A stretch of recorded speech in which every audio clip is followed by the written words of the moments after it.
This is the CBS Evening News. I'm Charles Kuralt, sitting in for Dan Rather. Good evening. The country's trade deficit was shown today to have taken a big jump in the wrong direction. The country's economic growth, said administration officials, is not going to be as great this year as they thought before. And the budget deficit isn't improving much either. But the Bush administration says it's not much worried by all these new figures. Mark Phillips reports. The news from the docks was not good. Trade figures for May released today show the trade gap to be the biggest in 5 months. A sharp increase in imports and a drop in U.S. goods sold abroad brought the May trade deficit to more than $10 billion, a number the administration says should not be alarming in itself. I don't think we can look at one month's result. May was up, April was down. Despite the May figures, the total trade gap has narrowed a bit from last year. But the numbers show U.S. industry still lagging behind its foreign competition. We're narrowing it. We're going to have to do it slowly and the hard way. Slow is the operative word today. Slow progress on the trade war front and a slowing of the administration's prediction as to how quickly the economy will grow this year. In January, the Reagan White House had predicted a rosy growth figure of 3.5% for 1989. A more realistic projection today by the Bush administration has revised that figure downward to 2.7%, although officials say the rate will bounce back next year. As inflation and interest rates come down, we expect growth to rebound starting later on in 1990. And on a day of figures, one slightly encouraging one. The black cloud of the budget deficit hanging over the economy may be slightly less dark than had been feared. I'm obliged to note that we were insufficiently optimistic in February. In February, the administration had predicted a total budget deficit of a little over $164 billion. Now, government accountants have done some recalculating and reduced the projected deficit this year to around $148 billion. That's good news, but it's still a very large deficit. We haven't made any progress on the budget deficit for 3 years. We seem to be stuck at about $150 billion. Inflation, which has raised prices and therefore tax revenues, has produced some windfall income for the government. That has helped keep the deficit steady. Returning from his foreign travels, George Bush came home to domestic economic realities today, to the stubborn budget deficit that most economists say will never be seriously reduced without the new taxes to which the president remains opposed. Mark Phillips, CBS News, Washington. The president, home from 10 days in Europe, was tired but seemingly excited. He said his encounters with the people of Poland and Hungary persuaded him that a new world is within reach. White House correspondent Leslie Stahl reports. The homecoming, a red, white, and blue welcome for the president on the White House lawn. Mr. Bush talked about his trip, a lunch he hosted in Poland, where a woman from Solidarity sat with the very communists who had jailed her friends. How is it possible, after such a short time, to break bread with the men who ordered those imprisonments? Why the absence of bitterness? And she said, our joy at what is now happening is more powerful than memory. But there is great bitterness in Eastern Europe toward the communists, even where they are reforming. In the elections in Poland, not a single member of the party was selected by the people. Even in the Soviet Union, party members were thrown out of office. But President Bush says the people he saw are not consumed with hatred. They aren't dwelling on that. There's too much hope now. They're hoping to keep going. Political reform, economic reform. I think to the degree that it still is there, clearly in the minds of some, but it's almost overpowered by the moves that are going on now. There was only one shadow on the president's mood of exhilaration at the end of his trip, a new book in which campaign consultants who worked for Vice President Dan Quayle describe him as a disastrous campaigner with the attention span of a child. I don't know what they thought, but I know what I've thought all along, and I think my judgment early on is being vindicated all along. The man is serious, and he's doing a first-class job. But what troubled me about it, I found those quotations personally offensive. In California, the vice president had his own reaction. And it was a rather cruel hoax that some of the top advisors would speak like that behind your back. It's most unfortunate, and that probably explains a lot of the problems we had on the campaign. The president meets with congressional leaders tomorrow when he'll start lobbying for the $125 million in aid he offered Poland and Hungary on his trip. Republican Senator Jesse Helms has already launched a campaign to fight the package. Leslie Stahl, CBS News, the White House. Mikhail Gorbachev has yet another domestic crisis, a strike by more than 100,000 Soviet coal miners. They're demanding better pay and benefits, better food, more housing and consumer goods, and they say they don't believe the government's promises anymore. Moscow correspondent Barry Peterson reports. Tens of thousands more miners walked off their jobs today as the worst-known strike in recent Soviet history spread from the vast coal fields of Siberia to the huge industrial regions of the Ukraine. Strikers are demanding such things as better pensions, 45 days of vacation, or simply food. We used to have 3 kinds of sausage to choose from at breakfast, said this miner. Now the choice is bread or bread. Soviet television showed a mine working in Siberia, but in fact, strikers tonight are apparently refusing calls from their own leaders to return to the mines. Electrical plants, factories, and power stations are beginning to feel the pinch as coal supplies dwindle. More ominous for Mikhail Gorbachev, a report from a Leningrad factory where women are demanding better working conditions, a sign the anger of the coal miners is spreading to other industries. This has become one of the worst political crises that Gorbachev has faced since he came to power more than 4 years ago. He promised then he'd make life better for the people of the Soviet Union. He's in deep trouble tonight because he couldn't deliver on that promise. Barry Peterson, CBS News, Moscow. Many Solidarity members say they still cannot support General Wojciech Jaruzelski, but the Polish Communist Party leader reversed himself today and said he will run for president. Parliament votes tomorrow. Jaruzelski is now the only declared candidate for the new office, and Solidarity leader Lech Walesa says he's ready to cooperate with the general who once sent him to jail and outlawed his union. Still to come on the CBS Evening News, signs of the times. Frank Courier on charges that the pizza man is in too big a hurry. And David Browning on landmark status for a Los Angeles car wash. Studio City. Is there nothing sacred anymore? It's our community. Good morning. Good news. Today's X-Lax is the sure way back to natural regularity. And that's a good morning for you. Good morning. Good morning. Medical experts agree. Today's X-Lax helps restore your system's natural fluid balance. With balance restored, you can return to your natural regularity. Good morning. People just can't remember feeling this good. Good morning. What's the news about today's X-Lax? It's the sure way back to natural regularity. Are your teeth sensitive? Do they hurt? Watch out for the domino effect. It could end in tooth loss. It's a chain reaction that can start with sensitive teeth, then pain, which can make you stop brushing. That can lead to plaque buildup, gingivitis, periodontal disease, even tooth loss. Sensodyne helps stop the pain. And the domino effect. Ask your dentist if you need Sensodyne, the toothpaste dentists recommend most for sensitive teeth. Helps stop the pain and the domino effect with Sensodyne. This is one of 570 million refund locations for American Express traveler's checks. Now, anywhere you can find a phone, you can get a refund. Hand delivered anywhere you want, virtually anywhere in the world. But remember, this new service comes only from American Express traveler's checks. So if your bank doesn't carry them, go to one that does. Don't leave home without them. Only yesterday, the state of Alaska blamed Exxon and a consortium of 7 oil companies for their roles in the nation's worst oil spill. That disaster spurred action in Congress aimed at curbing oil exploration. Today, as Scott Pelley reports, the Bush administration moved to counter anti-drilling sentiment.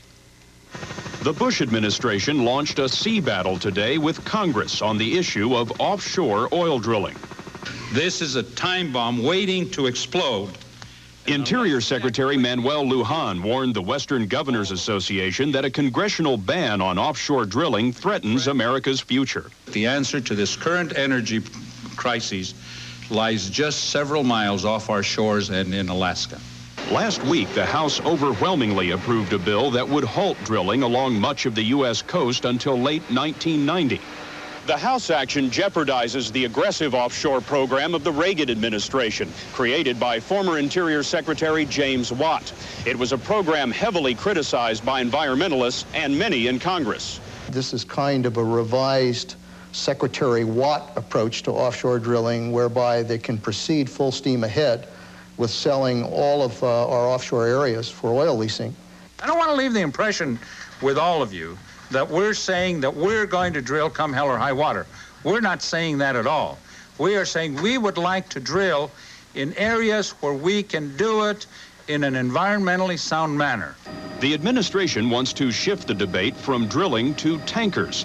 The Interior Department is beginning a study of offshore unloading terminals like this one off Louisiana. The terminals would allow tankers to stay miles offshore. The battle for the coast moves to the Senate later this week, when the administration plans a vigorous fight against the offshore drilling moratorium.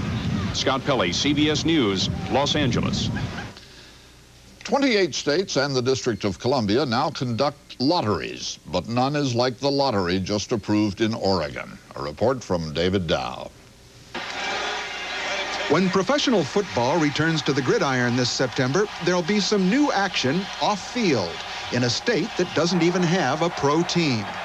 The Oregon Lottery will offer residents a chance to make weekly legal bets on the games of the National Football League, much as millions across the nation already do illegally. Bettors will have a chance to predict the outcome of from 4 to all 14 weekly games of the NFL against the point spreads set by Nevada odds makers. Picking 4 games correctly would win $8 for a $1 bet. 14 games, about $8,000. Sports action, as it's called, was approved unanimously by the state's lottery commission, despite strong opposition from professional football.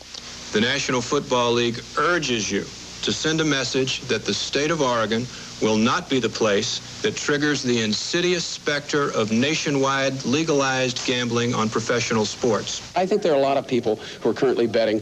There's nothing particularly unusual about what's happening in Oregon. Intercollegiate sports programs will reap most of the proceeds from the new game, up to $9 million a year. Until now, only Nevada had legal betting on team sports. Fearing that the Oregon idea will spread, the NFL is considering legal action to stop it. We think it's going to be a basic threat to the integrity of our game. Pro football lost a legal battle in 1976 against a similar lottery scheme in Delaware, which was dropped after a year as unprofitable. And today, many states reacted cautiously to the Oregon plan. My reaction is a wait-and-see reaction. Look to see how Oregon does, to see what other states do. Meanwhile, Oregon lottery officials hope to cash in on the growing national appetite for sports betting. The estimated $20 billion bet illegally on team sports every year. David Dow, CBS News, Los Angeles.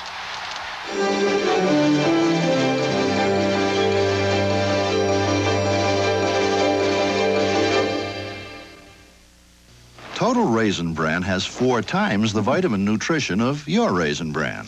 So can you think of one single reason why your Raisin Bran shouldn't be Total Raisin Bran?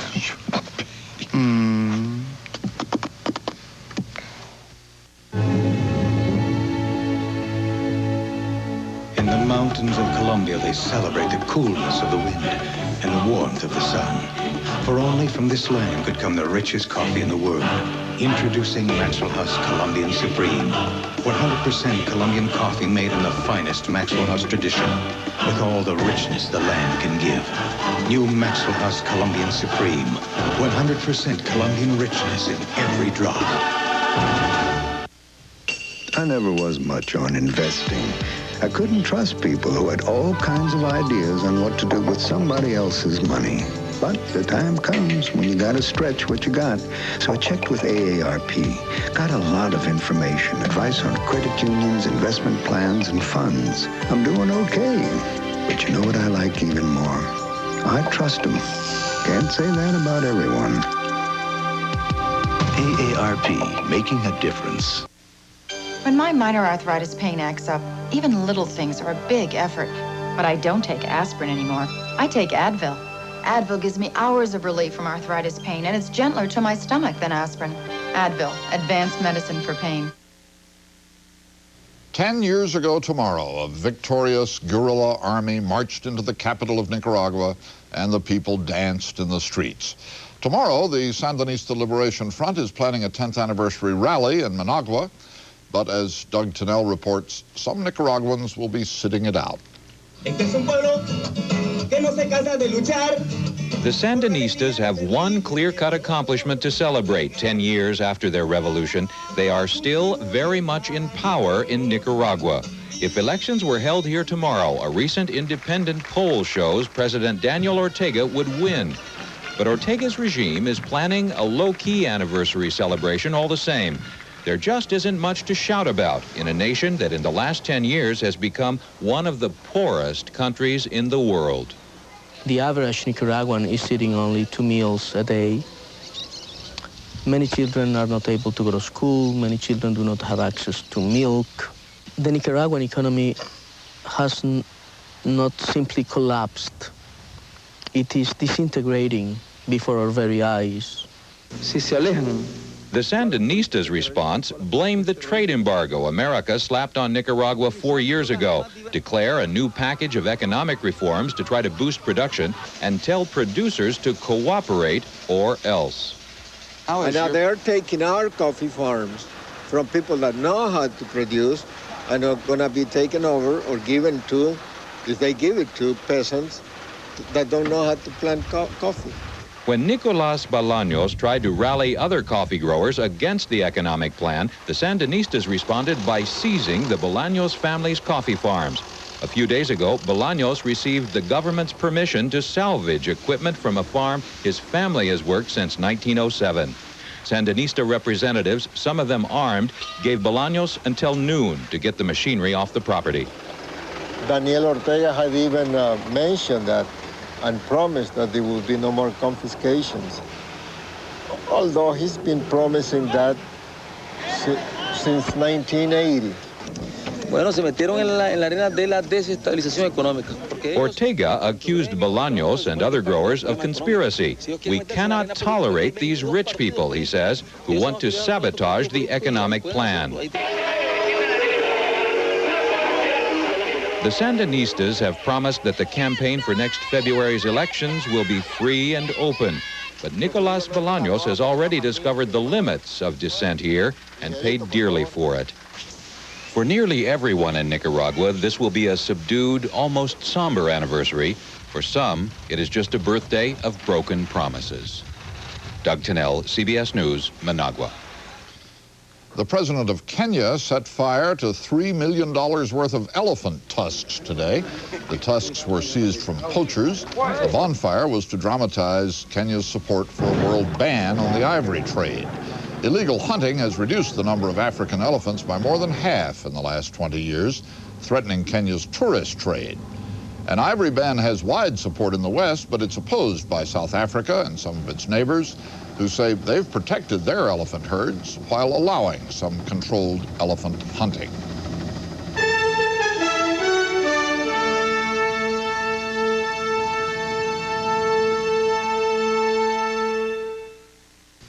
Dear Malox, my daughter's dates give me Malox moments. Hey, I'm here! Last night was a real doozy. What a Malox moment. My stomach did flip-flops. Good thing Extra Strength Malox Plus is so strong. My doctor recommended it, and it's the strongest antacid I can buy. With teenagers, Malox is a must. Nice house. Nice earring. Write us about your Malox moments. Extra Strength Malox Plus. Strong relief for all your Malox moments. Now, new scientific tests prove Heart's Blockade Repellent gives your pet total protection against fleas and ticks, or your money back. Unsolicited, here's what some satisfied Blockade users have told us. I have never been quite so pleased with an over-the-counter flea product. Blockade is effective and does exactly what it promises to do. Thanks for Heart's Blockade. It's everything you say. My cat has been flea-free all summer. Heart's Blockade, guaranteed flea and tick protection that really works. The day may come when all refrigerators will hold up to 12-ounce spills like this and hold all your food like this. But isn't it nice to know Whirlpool has refrigerators that will do it today? It's time once again for Kinko's 2.5-cent copy sale. You pay just 2.5 cents each for white letter size copies. We'll be open 24 hours a day for this 1-week only sale. Get your 2.5-cent copies at Kinko's, the copy center. Two great American loves have collided, the love of pizza and the love of speed. In fact, they've collided so dramatically that the pizza maker known as Domino's is now the subject of lawsuits and may face federal action. Frank Courier has the story. 7 minutes overtime. Other one, 7 minutes out of the overtime.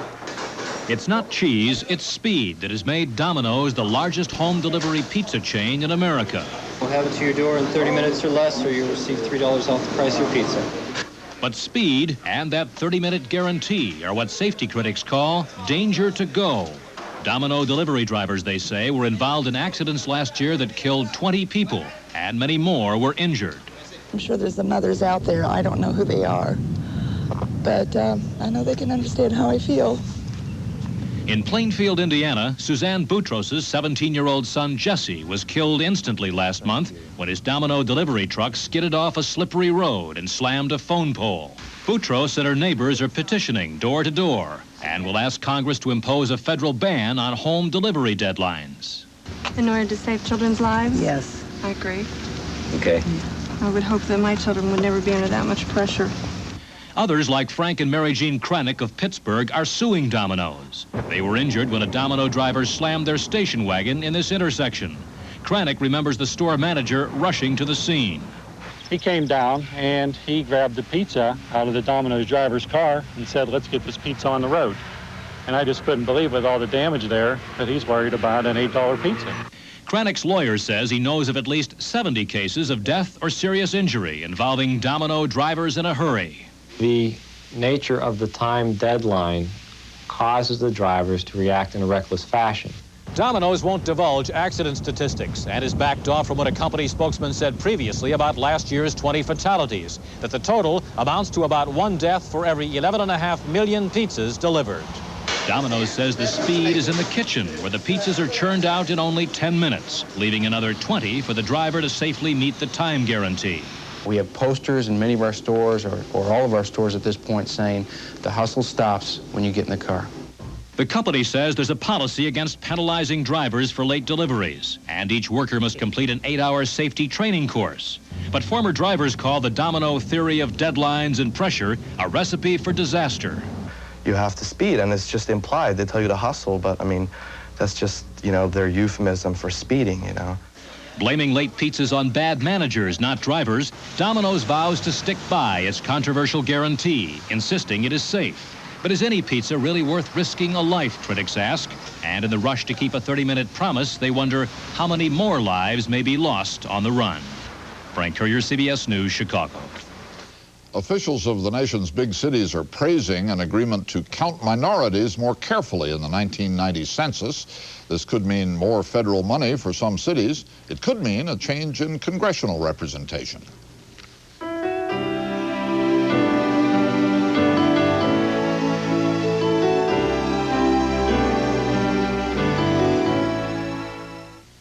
The delicious crunch of crackling oat bran has gotten you in trouble again. How do you defend yourself? Did you eat all the crackling oat bran? I don't have to answer that. Did you eat all the crackling oat bran? Well, you're the one holding the box. Did you eat all the crackling oat bran? What crackling oat bran? With the irresistibly sweet taste of Kellogg's crackling oat bran, an open box is an empty box. Somewhere there's got to be a cure for athlete's foot. Step up to the mic. Mike? Micatin. It cured my athlete's foot. It's got something the others don't. Miconazole. There's nothing more powerful. Hey! I'm giving away advice, not Micatin. Say, what you got for my athlete's foot? Step up to the mic.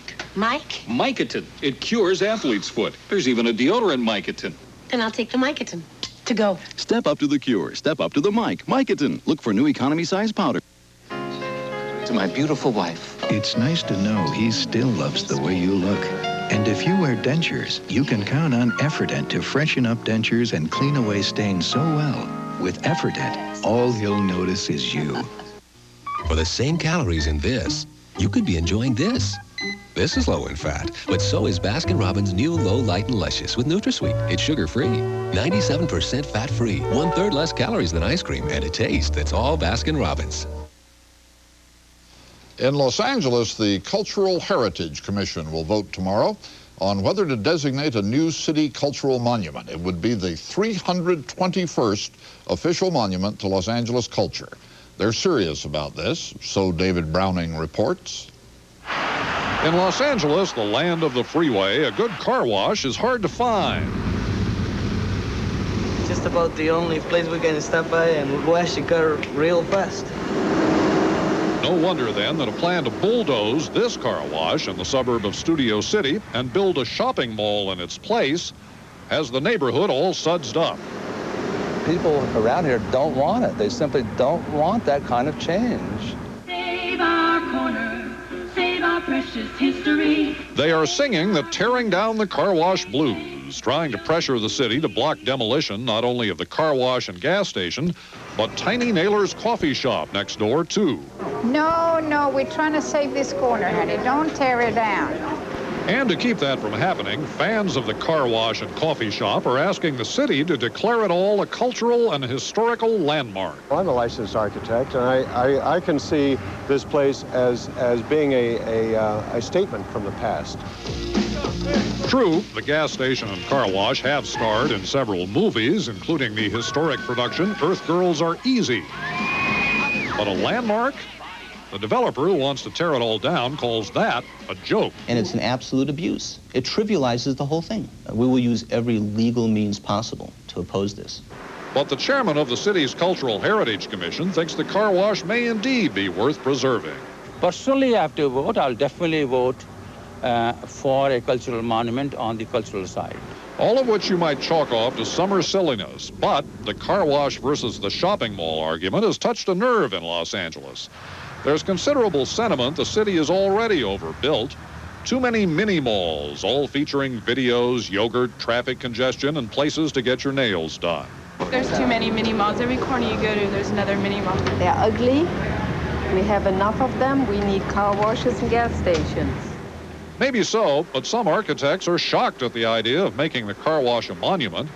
After all, they point out, the design was even copied from a burger joint built 4 years earlier. There are several other equally designed girder car washes throughout the city. So if you designate this car wash a monument, you must therefore designate all car washes.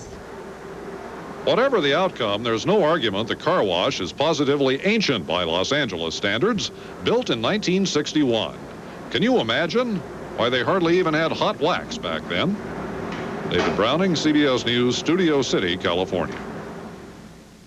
And that's the CBS Evening News. I'm Charles Kuralt, sitting in for Dan Rather. Good night. Studio City, save our corner, save our precious history, save our corner, gateway to Studio City.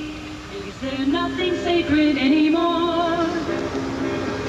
It's our community going out the door, the landmarks, city parks, and all the things we treasure. I'm Harry Smith. Tomorrow, personal ads. Singles look for love, but criminals look for victims. Also, Bebe Neuwirth, Lilith from Cheers tomorrow on CBS This Morning. This is CBS. Impossible? We don't know the meaning of the word. If it means